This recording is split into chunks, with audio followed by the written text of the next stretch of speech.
여러분 안녕히 주무셨습니까? 우리가 잠든 사이에 어떤 일이 있었을까요? 굿모닝 글로벌과 함께 챙겨보시죠. 자, 미국 증시가 하루 만에 소폭 반등한 채 마감이 됐습니다. 크게 반등한 건 아니고 3대 지수 모두 강보합권 정도에서 마감이 되는 그런 모습을 보였습니다. 불과 하루 전까지만 하더라도 FOMC 의사록이 공개되면서 시장은 크게 출렁거렸었죠. 자, 이런 가운데 장 초반 분위기도 썩 좋지는 않았습니다. 3대 지수 모두 낙폭을 좀 키워가는 움직임이 나타났었는데요. 자, 미국 시장은 오후장 들어서면서 갑자기 반등의 움직임을 보였습니다. 그렇다면 그 오후장 들어서면서 어떤 뉴스와 재료가 있었느냐? 사실 뉴스와 재료는 존재하지 않았었는데요. 그러다 보니까 도대체 왜 오후장 들어서면서 미국 시장이 반등했는지 그에 대한 여러 가지 해석들도 나오고 있습니다. 어쨌든 전체적으로 살펴보자면 호재와 악재가 좀 섞여 있는 그런 시장 분위기였다고 보시면 될 것 같은데요. 일단 호재 쪽을 보자면 유가가 $100 미만에서 계속 움직이고 있다는 점이고요. 또 한 가지가 신규 실업수당 청구 건수가 발표됐는데 고용시장은 강하다는 것이 다시 한번 증명이 됐습니다. 반면에 이제 국채금리가 다시 한번 상승한 게 시장에 당연히 부담이 될 수밖에 없겠죠. 여기에다가 전날 FOMC 의사록이 공개되다 보니까 연준의 강력한 긴축에 대한 우려 이런 것들도 여전히 좀 악재로 작용을 하고 있습니다. 호재와 악재 사이에서 좀 혼조권에서 시장이 움직이고 있었다. 그러다 보니까 소폭 반등했다. 이 정도로 보시는 것이 가장 합리적일 것 같습니다. 자, 전체적인 분위기는 이랬는데요. 그렇다면 자세한 마감 분위기는 어땠는지 전체린 앵커가 정리해드리겠습니다. 4월 7일 목요일 미국 증시 마감 상황 정리해드리겠습니다. 오늘 시장은 지난 이틀간의 하락세를 딛고 다시 소폭의 반등으로 마무리가 됐습니다.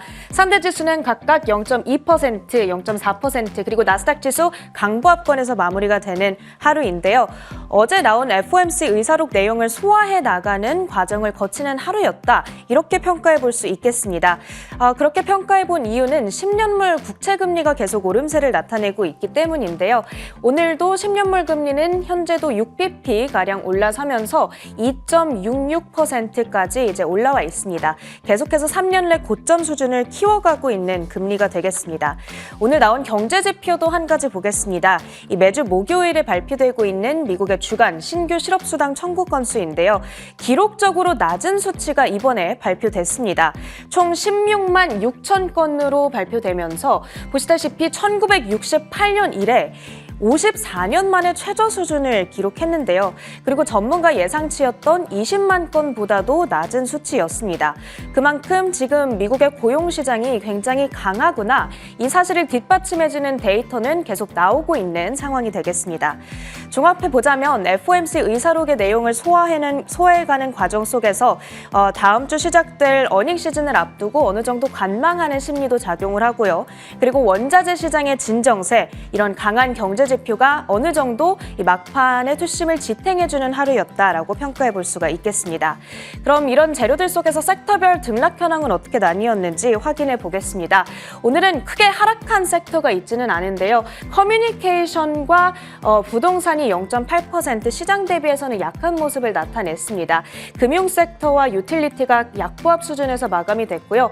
반면 강세를 나타냈던 섹터, 빅테크주들이 포함되어 있는 임의 소비재가 0.5% 상승 마감을 했고요.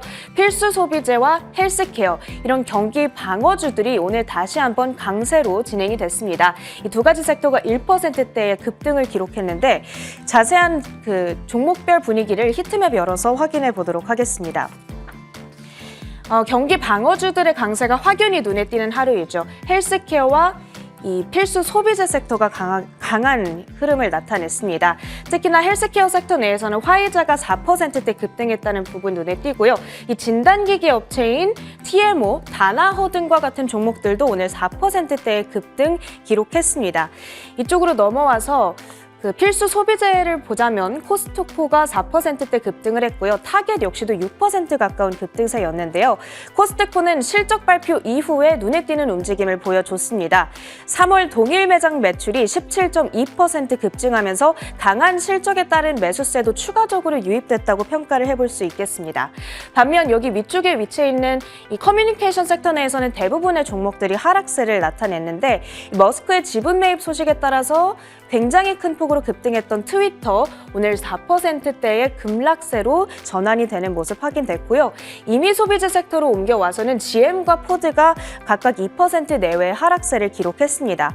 포드의 경우에는 바클레이즈에서 투자 의견을 하향 조정시키는 이슈가 있었는데요.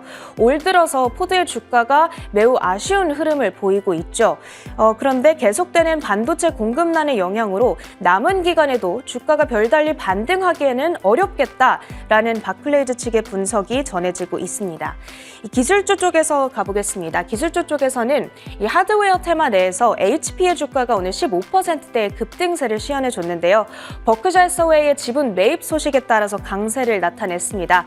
이 소식은 잠시 후 애프터마켓에서 자세하게 다뤄보도록 하겠습니다. 자, 오늘 전해졌던 특징주들 하나씩 확인해 보겠습니다. 먼저 식품 가공 업체인 램 웨스턴 홀딩스 실적 공개 이후에 급등세를 나타냈는데 이 주당 순이익 73센트를 기록하면서 예상치였던 44센트를 크게 웃도는 수준으로 발표가 됐고요. 그러다 보니까 매출에 대한 실망감이 약간 있었음에도 불구하고 그 실망감을 꺾고 주가는 8%가량 급등한 채 마감이 되는 하루였습니다. 그 다음으로는 맥주와 와인 등 각종 주류를 생산하고 있는 콘스텔레이션 브랜드도 확인해 보겠습니다. 티커명 STZ를 사용하고 있는 종목이 되겠는데요. EPS와 매출 각각 기대치보다 높은 수준으로 발표가 됐고 특히 EPS는 전망치 대비 10% 이상 높게 발표가 됐습니다. 그러면서 오늘 4.6% 급등 마무리를 지었고요. 다음으로는 징둔닷컴도 확인해 보겠습니다. 창립자인 리처드 류가 CEO직에서 물러난다라는 소식과 함께 주가가 크게 흘러내렸습니다. 3.3%의 하락세를 나타냈고요. 마지막으로는 청바지 기업으로 잘 알고 있는 리바이 스트라우스까지 확인해 보겠습니다. 역시나 실적 발표 이후에 움직였던 종목인데 EPS와 매출 모두 애널리스트들의 기대치를 웃도는 결과 발표가 됐습니다. 그럼에도 불구하고 주가는 0.7% 하락을 했죠. 물론 막판까지는 이 낙폭을 모두 지워내는 흐름이 나타나기도 했지만 장중에는 공급난의 영향으로 이번 분기에 6천만 달러가량의 손실이 발생할 거다라는 사측의 발언 주목을 받으면서 낙폭이 확대되는 모습이 나타나기도 했습니다. 이렇게 오늘장 확인됐던 특징주들 모두 체크해봤고요. 마지막으로 상품 선물 시장 움직임 확인해봅니다. 국제 유가부터 확인해보겠습니다. 국제 유가는 오늘 여러 가지 이슈들 눈치를 조금 보면서 상승과 하락을 반복해가는 움직임이 나타나고 있습니다. 사실 장중에는 유로존 국가들이 러시아산 에너지에 대한 제재를 할 수 있을 것이냐 이 부분이 불확실하다 보니까 하락세를 나타내기도 했었는데요. 지금은 다시 상승으로 전환이 되고 있습니다. 0.8% 올라서면서 97달러 수준 다시 가리키고 있고요. 금 가격 확인해 보겠습니다. 금 가격은 오늘 소폭 상승하면서 일주일 내 고점 수준 키워나가고 있습니다. 우크라이나 상황이 아무래도 아직까지 해결이 되지 않고 있기 때문에 안전자산에 대한 수요는 계속 이어지고 있다라는 분석이 있는데요. 그렇지만 연준의 매파적인 기조로 달러화가 강세를 보이는 만큼 이 상단은 어느 정도 제한된 채 움직이고 있는 모습입니다. 금 가격 0.6% 올라서면서 온스당 1934달러 선 가리키고 있습니다. 이렇게 미국 증시 마감 상황 정리해드렸고요. 잠시 후 애프터마켓으로 이어갑니다.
지난밤 사이 미국 시장에서 어떤 일들이 있었는지 하나씩 정리해드리겠습니다. 애프터마켓이고요. 매주 금요일마다 저희가 애프터마켓은 앵커들의 이슈픽으로 정리해드리고 있죠. 전채린 앵커와 함께하겠습니다. 어서 오세요. 안녕하세요. 네. 자, 먼저 첫 번째 키워드부터 한번 볼까요? 첫 번째 키워드는 바로 이겁니다. 자, 사이버 로데오라는 키워드인데 아마 다들 알고 계실 겁니다. 우리 시간으로 오늘 오전 11시에 예정되어 있죠. 테슬라의 텍사스 오스틴 공장이 개장식을 갖게 됩니다. 그 행사의 이름이 바로 사이버 로데오고 지금은 뭐 행사 준비에 한창이라고 하는데 그러다 보니까 일론 머스크도 트윗을 통해서 행사 준비에 한창이다 이런 트윗을 남기기도 했습니다. 자, 과연 이번엔 사이버 트럭에 대한 언급이 있을지도 큰 관심을 갖고 있습니다. 자, 불과 얼마 전에 독일 공장의 본격 가동에 들어간 데 이어서 오늘 테슬라는 텍사스 오스틴 공장의 개장식을 갖게 됩니다. 이름부터가 사이버 로데오다 보니까 테슬라 팬들이 오랫동안 기다려온 사이버 트럭에 대한 본격 생산에 대한 언급이 있을지 많은 관심과 기대를 모으고 있는데 사실 사이버 트럭은 테슬라에게도 상당히 중요한 의미를 갖습니다. 왜냐하면 일단 미국은 픽업 트럭의 수요가 상당한 국가죠. JD 파워에 따르면 미국 자동차 가운데 18%가 미국 자동차 시장에서 약 18%가 픽업 트럭이 차지하고 있다고 합니다. 자, 게다가 대체로 비싼 가격이 책정되어 있기 때문에 수익성 높은 제품 라인업 가운데 하나가 또 픽업 트럭이거든요.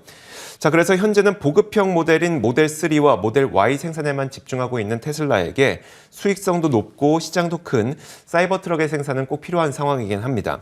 자, 크레딧 스위스에서는 최근 투자자들에게 보낸 서한에서 테슬라가 올해 이 독일 공장과 텍사스 공장에서 약 12만 대 가량의 모델 Y를 생산할 것으로 전망한다고 밝혔고요.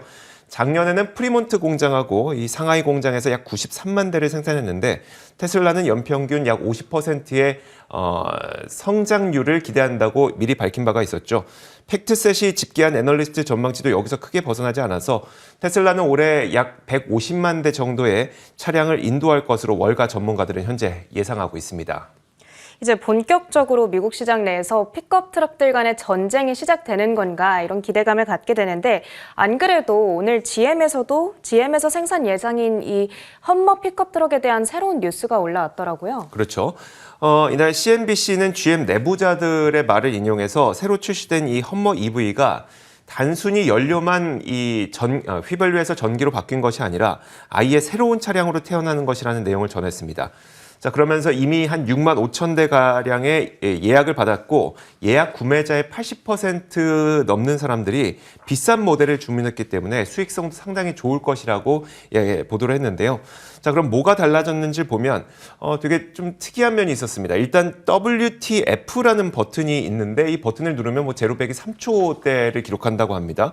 픽업 트럭이 3초에 제로백을 기록하는 것은 좀 희한한, 그러니까 흔히 있는 일은 아니죠. 그리고 이게 더 재밌는 것은 WTF라고 하는 거는 영어로 흔히 사용하는 비속어의 또 줄임말이라고 그렇죠. 해요. 린스타는 뭔지 딱 알 것 네, 같죠. 네, 그러니까 알죠. What the F word인데 네. 이런 버튼을 전통적인 자동차 기업들이 자신들의 자동차에 이 버튼의 이름을 싣는 것 자체가 사실 지금까지는 이렇게 쉽게 있을 수 있는 일은 아니었었거든요. 그렇다 보니까 이런 게 그냥 험머 EV가 어떤 새로운 전기차를 출시한다 이런 것보다도 GM이 크게 변화한다라는 상징적인 의미가 있다고 합니다. 자, 어쨌든 잠시 후에 우리 시간으로 오전 11시에 테슬라의 사이버 로데오에서 정말 기다리던 사이버 트럭 생산이 공개되는지 한번 기대해봐도 좋을 것 같습니다. 자, 이렇게 첫 번째 키워드 살펴봤고요. 이어서 두 번째 키워드 보겠습니다. 두 번째 키워드는 네, 제가 정했습니다. 버핏의 선택인데요. 사실 얼마 전 2월까지만 하더라도 지금 매력적인 투자 대상이 없다라고 그러니까요. 말을 했던 버핏입니다. 그런데 말과 행동이 완전히 다른 상황이 이어지고 있는데요. 지난달에는 보험회사인 알레가니를 인수했었고 또 옥시덴털 페트롤리움의 지분을 꾸준히 매수한 데 이어서 오늘은 HP의 지분을 약 11% 매입한 것으로 확인됐습니다. 자세한 내용을 함께 확인해 보시죠. 워렌 버핏이 이끄는 버크셔 해서웨이가 HP의 주식을 대거 매입하면서 HP의 주가가 간밤 크게 뛰어 올랐습니다. 이날 나온 SEC 보고서에 따르면 버크셔는 HP의 주식 1억 2,100만 주를 매입했는데 이를 금액으로 환산하면 수요일 종가 기준으로 42억 달러, 우리 돈으로는 5조 원에 달하는 규모입니다. HP는 개인용 PC 업계 주도 기업임에도 불구하고 사실 지난 10수년간 주가 흐름이 상당히 부진해 왔는데요. 오늘 뉴스가 나오기 이전인 2009년 10월부터 현재까지 13년 동안 이 수익률이 50%도 채 안 될 정도였습니다. 그렇지만 오늘 버핏이 샀다라는 소식에 15%대나 급등하면서 단번에 상장 이래 최고가를 경신했습니다. 이 버핏은 가치 투자 스타일에 맞지 않는다는 이유로 기술주를 잘 안 보기로 원래 유명한 인물인데요. 애플에 이어서 두 번째로 버핏의 기술주 포트폴리오에 HP가 자리하게 됐습니다. 그렇게 좋은 기업이면 13년 동안 주가가 50%밖에 오르진 않았을 텐데 HP가 도대체 얼마나 좋은 기업이길래 HP를 샀을까? 왜 샀을까에 대한 궁금증이 있거든요. 네, 그렇죠. 사실 HP가 어느 정도 좋은 기업인 줄은 우리가 알고는 있지만 왜 샀을까를 이 이유를 찾아보려고 조사를 해보니 더 대단한 기업이다 이런 생각이 들었습니다. 이 작년 4분기를 기준으로 미국의 총 PC 출하량 정리되어 있는 표를 이 기업별로 지금 정리되어 있습니다. 이 PC 출하량이 총 2,064만 9천 대로 집계가 되어 있는 가운데 HP의 점유율이 두 번째 칸에 나와 있는데요. 25.9%로 PC 시장에서만큼은 애플을 앞서 있는 모습을 확인할 수 있습니다. 사실 우리나라에서 지내는 분들은 맥북이나 삼성, LG 노트북을 더 선호하고 또 많이 사용하시다 보니까 HP 노트북을 많이 보지는 못하는 것 같습니다. 그렇지만 미국과 글로벌 PC 시장에서만큼은 애플을 앞지르는 점유율을 차지하고 있는 것이고요. 또 HP의 지난 실적을 보더라도 1분기에 상업용 컴퓨터와 프린터 판매량이 각각 25% 그리고 9% 증가세를 기록했습니다. 공급망 불안에 따라서 PC 시장이 둔화되고 있는 가운데서도 현 분기에 대한 낙관적인 가이던스를 제시했다라는 점까지 긍정적으로 평가를 할 수 있을 것 같고요. 이런 여러 가지 이유를 감안해서 이 워렌 버핏이 HP를 매수한 것으로 분석되고 있습니다. 네, 알겠습니다. 물론 워렌 버핏이 샀다고 해서 무조건 다 되는 기업은 아니겠습니다만 이 워렌 버핏이 관심을 갖고 있다는 것은 상당히 그래도 좋은 기업인데 아직 저렴하구나라는 그런 느낌을 좀 주긴 합니다. 자, 어쨌든 뭐 시간이 지나고 나면 HP도 그래서 워렌 버핏이 샀구나 이런 해석도 나올 수 있으니까요. HP도 잘 한번 공부해 보면 좋을 것 같습니다. 자, 이어서 다음 키워드 한번 보도록 할게요. 다음 키워드는 이겁니다. 이런 말 들으면 참 좋을 것 같아요. 그렇죠. 최고의 주식. 심지어 내가 들고 있는 주식이 최고의 주식이라는 평가를 받으면 상당히 기분 좋을 것 같은데 네.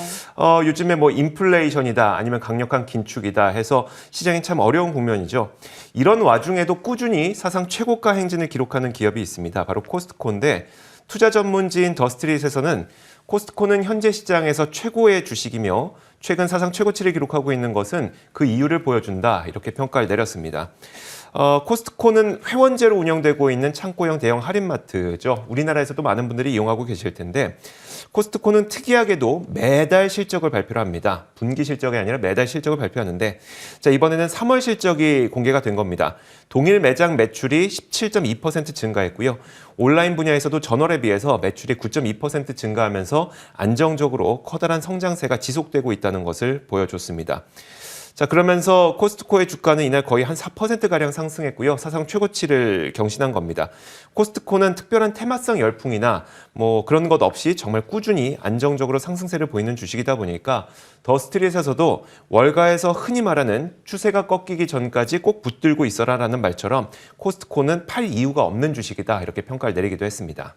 코스트코의 주가가 최근 강세를 나타내고 있는 게 일단 오늘은 실적에 대한 부분도 있을 것 같고 또 필수 소비재나 가치주 쪽으로 지금 사이클이 돌아가고 있다는 점도 있을 것 같은데 사실 가끔씩 시행하는 이 특별 배당에 대한 기대감도 있을 것 같거든요. 그러니까요. 코스트코는 이 특별 배당을 뭐 시기가 정해진 건 아닙니다만 한 2년 정도에 한 번씩 특별 배당을 실시해 왔습니다. 뭐 말씀드렸던 것처럼 특별 배당이라서 이게 정기 배당이 아니다 보니까 시기는 정해지지 않았는데 코스트코의 주주라면 누구라도 이때쯤이면 특별 배당 한번 나와야 되는데 이런 느낌을 갖고 계실 겁니다. 지금도 많은 투자자들이 코스트코가 특별 배당을 할 가능성이 있다는 점을 좀 기대를 하고 있고요. 그 이유는 이렇습니다. 현재 코스트코는 약 120억 달러 규모의 현금을 들고 있습니다. 이건 현금이 상당히 많이 쌓인 거죠. 지난 실적 발표 당시에는 평소 대비 2배나 많은 현금을 들고 있다는 지적도 있었습니다. 그리고 코스트코는 이렇게 현금이 많이 쌓이면 그걸 주주들에게 특별 배당으로 돌려주곤 했으니까, 그러니까 이번에도 조만간 특별 배당이 있겠구나, 이런 기대감이 솔솔 불고 있는 겁니다. 자, 코스트코는 분명히 아마존이나 월마트와는 큰 차이가 있습니다. 뭐 하루 배송, 이길 배송 이런 것들을 위해서 인프라를 직접 구축하진 않습니다. 그래서 이런 배송 시스템은 인스타카트와 같은 다른 업체와 어떤 파트너십을 체결을 해서 그 배송을 하고 있고요. 다만 반면에 코스트코는 회원제로 운영하면서 최대한 가격을 낮게 유지함으로써 회원들이 재가입할 수 있도록 합니다. 이런 사업 전략이 지금까지 잘 먹히다 보니까 인플레이션으로 인해서 물가가 다 같이 올라가는데 코스트코는 낮은 가격을 잘 유지함으로써 매출을 크게 늘리는 그런 도움이 되고 있습니다.